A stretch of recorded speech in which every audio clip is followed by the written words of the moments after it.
আমাদের মনে হয় ইয়ানপসি ইয়ানপসি করার সময় হয়ে গেছে।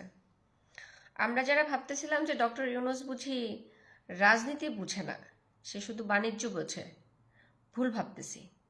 সে আসলে সবার চেয়ে রাজনীতি বেশি বুঝে। হাসিনা বলেন, খালেদা বলেন, যার কথাই বলেন, সবাই তার কাছে ফেল মারছে।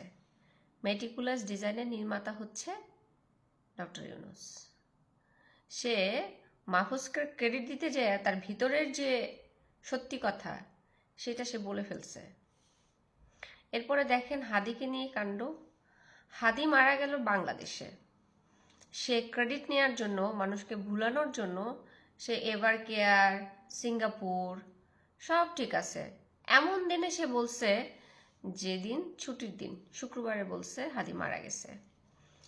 ইলাসে পিনাকি যা করার তা তো করছেই, কিন্তু ভেতরে কারা ছিল তারা কি পারতো না এই মব ঠেকাতে? ইচ্ছে করে ঠেকায় নাই। ডক্টর ইউনূস চাইছে মুসলিম আর হিন্দুদের মধ্যে ঝগড়া লাগাই দিতে, যেটাতে সে উইন করছে। দেখেন এই ছেলে, হিন্দু ছেলেটাকে মেরে তারপরে গাছের সাথে টাঙিয়ে বিভৎসভাবে পুড়িয়ে মারলো। ওই দিক থেকে যারা হচ্ছে হিন্দু তারা তো এটার উপরে ক্ষিপ্ত হবে, স্বাভাবিক। এদিকে হচ্ছে মুসলিম, তারাও হচ্ছে ক্ষিপ্ত হবে। হিন্দু মুসলমানের মধ্যে ঝগড়া লাগাই দিছে।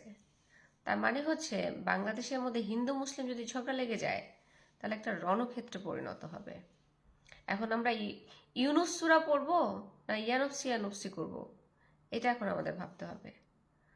যা কিছু করার মাহফুজের মাথায় তাল ভেঙে সে খাইছে, এখন আমাদের মাথায় সে তাল ভেঙে খাচ্ছে। বেসিক্যালি ডক্টর ইউনূস জামাতের সাথে অ্যালাইন করছে। তারা দুই পক্ষই চাচ্ছে না নির্বাচন বাংলাদেশে হোক।